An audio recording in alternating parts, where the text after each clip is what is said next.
መጽሐፈ መክብብ ምዕራፍ 8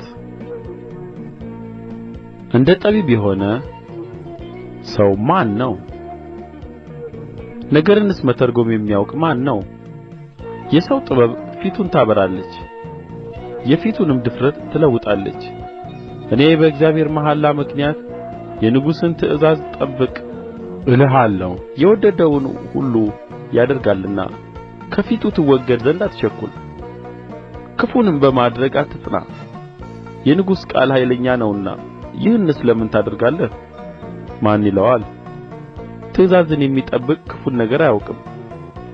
የጠቢብም ልብ ጊዜንና ፍርድን ያውቃል። የሰው መከራ በእርሱ ላይ እጅግ ስለ ሆነ ለነገር ሁሉ ጊዜና ፍርድ አለውና የሚሆነውንም አያውቅም። እንዴትስ እንደሚሆን የሚነግረው ማን ነው? መንፈስን ለማስቀረት በመንፈስ ላይ ሥልጣን ያለው ሰው የለም። በሞቱም ቀን ሥልጣን የለውም፣ በሰልፍም ስንብቻ የለም። ኃጢአትም ሠሪውን አያድነውም።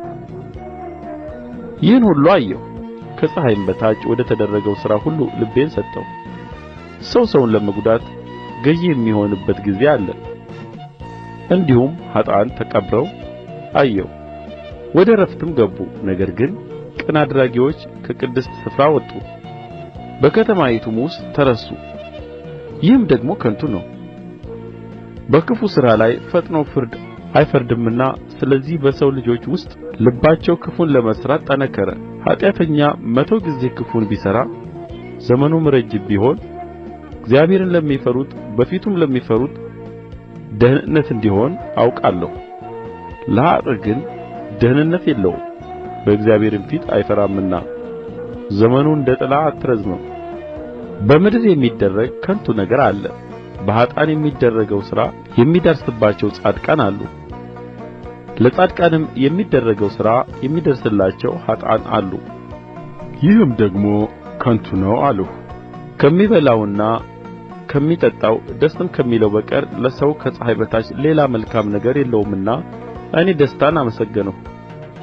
ከፀሐይም በታች በድካሙ እግዚአብሔር በሰጠው በሕይወቱ ዘመን ይህ ደስታው ከእርሱ ጋር ይኖራል።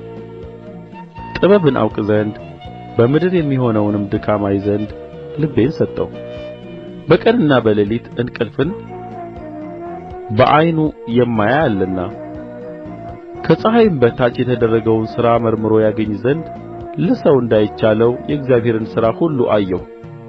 ሰውም ሊፈልግ እጅግ ቢደክም መርምሮ አያገኘውም።